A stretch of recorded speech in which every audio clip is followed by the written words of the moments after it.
Nananawagan sa mga kinaukulang ahensya na doblehin ang trabaho upang maibalik sa normal ang pamumuhay ng mga sinalanta ng Bagyong Pablo. Kaugnay nito, maasa pa rin ang gobyerno na may makikita pang buhay sa mga nawawalang biktima ng kalamidad. Si Rocky Ignacio nag-uulat. Salamat, Cathy. 24/7 na nga ang ginagawang pagtutok ng gobyerno sa search, rescue, relief at rehabilitation efforts na ginagawa ng gobyerno sa mga naapektuhan ng Bagyong Pablo. Pangulo na hindi lamang agaran tulong kundi gawing permanente ang kahandaan ng gobyerno sa panahon ng kalamidad. Hinikayat ni Pangulo Aquino ang lahat para sa malawakang pagtutulungan at bayanihan. Sa kanyang pagsasalita sa 15th Philippine Quality Awards, sinabi ng Pangulo na kailangan ng pagkakaisa sa gitna ng mga hamong dala ng kalamidad katulad ng Super Typhoon Pablo. Pinulong ng Pangulo ang mga kinaukulang ahensya na nangangasiwa sa relief at rehabilitation sa mga sinalanta ng bagyo kasama na ang Davao Oriental at Compostela Valley. Gate ng Pangulo, doble kayod ang pamahalaan upang maibalik sa normal ang kalagayan ng mga nasalanta ng bagyo. At this very moment, workers from every agency of government that can help are working overtime in the hardest hit areas.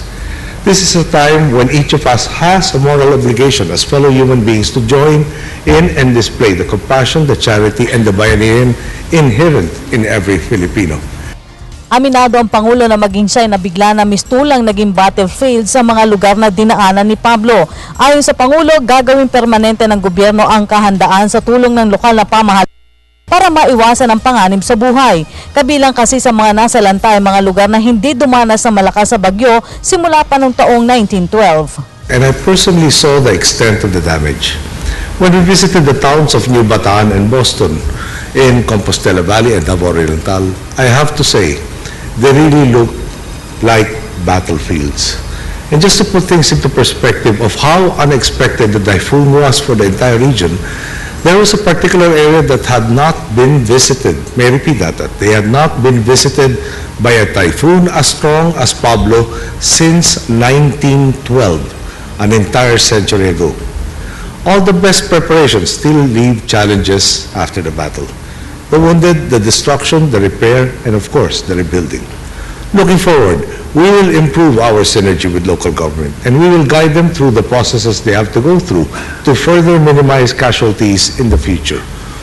Now, one of the strongest challenges now is for those communities that do not have in their living memory instances of how severe these disturbances can be, the lack of or generating the drive to really prepare to the utmost is readily apparent. It must strike them as not being real or too much preparation for too little occurrences. That has to change. Kasunod nito, muling umapila ang Pangulo sa lahat na tumulong sa gobyerno para mabilis na maipaabot ang kaukulang tulong sa mga nangangailangan. Today, I ask you, if you can extend any amount of help to those who have been affected, it would mean so much more. It is about more than money. It is about more than sharing resources. It is about showing the Filipino people that they are not alone during this time of great pain, that their countrymen, their government, and even the companies that operate here have their back. Recently, our administration has also appealed to private companies, individuals, to lend, if they do have them, helicopters or even trucks that can be utilized in the region, so that we can fully meet our transportation needs. So if any of you here use choppers in your company operations, or if you know anyone willing to lend theirs, may I ask of you, would you be willing to lend a helping hand? And we guarantee you, you will have Philippine people and nation. Bukod kasi sa agarang relief assistance, nais pa rin ng Pangulo na iprioridad ang paghahanap sa mga nawawala pang biktima ng bagyo. Sa kasalukuyan ay nasa search and rescue pa rin ang operasyon at hindi pa nagpapalit sa retrieval. Hindi kasi nawawala ng pag-asa ang gobyerno na may mailigtas pa rin buhay base na rin sa karanasan. Nakikipag-ugnayan na rin ang Pilipinas sa gobyerno ng Indonesia para sa posibilidad na mapadpad ang mga mangingisdang biktima ng bagyo sa karagatan ng Indonesia. But realistically, sir, are we still confident that we will find some survivors? Yes, based from our experiences, there are still fishermen that are alive. We got a fisherman from Camarines Sur last time. And it took them 21 days to be recovered in the Babuyan Islands, north of the northern Philippines. 21 days alive. Nauna na itinilaga ni Pangulo Aquino si Lieutenant General George Segovia bilang Ground Commander ng Search and Rescue Operations.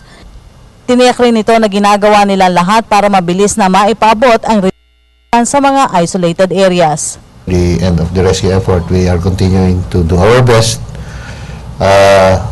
to try to find the survivors in this disaster. The relief operations will continue for a long time, and from what I saw, the rehabilitation effort will take a much longer time. Umapila naman si Secretary Rene Almendra sa mga doktor na nais magboluntaryo. Pagtiyak pa ng kalihim, ang mga pagkilos ng gobyerno ay hindi lamang pangmadalian dahil isinesentro na nilang usapin para sa permanenteng kahandaan kontra kalamidad. Ulitin ko po, hindi tapos ang problema. Napakalaki po ng problema. People were talking about Secretary Dinky breaking down during her visit. Yes, if you ever went there, you will also shed tears. I know that because I was equally as emotionally affected. What we need to do po is work together. Government will do its share, but we need everyone's help as well. We have resources, but it's not a question of resources. It's a question of hands and feet that will help bring these goods to where they are most needed. It's a question of doctors. We've been making appeal for doctors, and we're very grateful. Hospital groups have volunteered on their own. Posible anyang bumalik sa darating na Friday sina Secretary Almendras at DSWD Secretary Dinky Soliman sa mga apektadong lugar. At yan po ating mga pag-uulat mula dito sa Palasyo ng Malacanang sa tulong ng RTVM. Ako po si Rocky Ignacio para sa Telebisyon ng Bayan.